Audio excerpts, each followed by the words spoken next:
Moi boa tarde a todos e a todas. Nada, quero darvos a benvida aquí ao vello cárcere a esta inauguración desta interesantísima exposición que vamos poder disfrutar hasta o próximo vindeiro 17 de maio.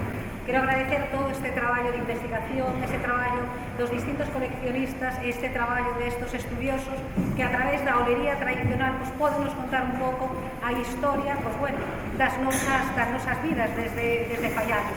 O que representa esta olería tradicional na evolución do que son as nosas propias vidas. Vemos como a olería de Boixa, de Mondoñedo, a de Samos e tamén a de Mundibós como referentes da olería tradicional daqui de Lugo que vamos poder ter representada en todas estas, en este espacio con esas 250 pezas nas que podemos poder disfrutar. Teño que decir que esta exposición xurde dunha colaboración entre un conxunto de coleccionistas liderados por Isinio e a Universidade de Santiago de Compostela. Gracias á colaboración de anos entre nós, finalmente solicitamos un proxecto na FECIC do Ministerio de Cultura que ven, é un proxecto estatal.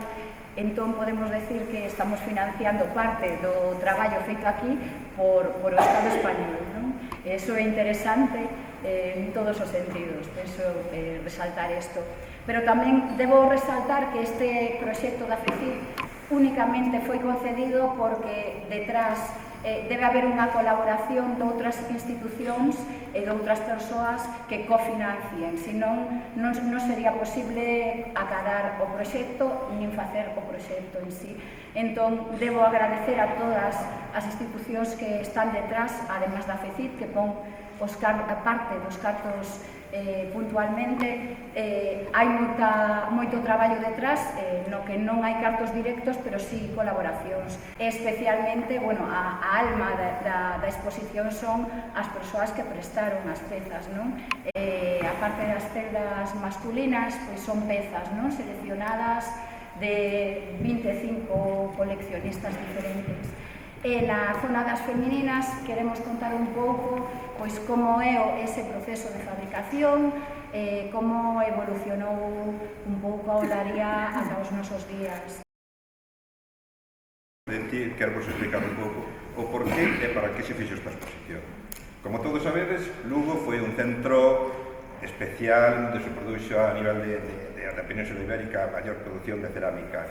Hoxe en día é un desastre, porque non hai prácticamente naide. E claro, todos sabemos que hai un montón de cerámica en Lugo, pero organismos públicos que teñen a cerámica de Lugo, prácticamente ningún. Hai algo no museo, algo no Centro de Artesanía e Deseño, que son pezas novas. Entón, como se podía chamar a xente para que vise esa cerámica ou visualizase esa cerámica? Pois a única forma de facer unha exposición a nivel xeral, porque senón non hai forma de verla.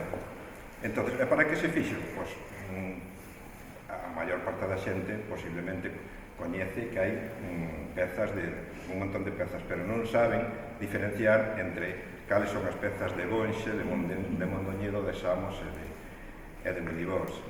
Organizamos a exposición entre todos foi facer unha selección comparativa de todas as pezas, dependendo da súa función. A xente que non entende moito, só vostedes que fixar nas asas, na decoración e na forma de xabredas, como hai diferencias abismadas entre unhas e outras. Así que eu invito-vos a que cando vayáis por aí polas celdas e tal, os fixedes, porque están por grupos. Por un lado está a cerámica de Samos, a de Mondoñedo, a de Bonxe e a de Mundibós. Foi feita por xente sin ninguna formación académica, pero sí con unha ampla información de tradición oral.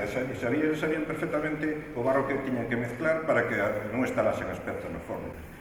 E a finalidade última desta exposición é visualizar a cerámica para recoñecela, porque eu estou convencido que se non se coñecen as cousas non se poden valorar. Nada máis, que dá estas invitadas.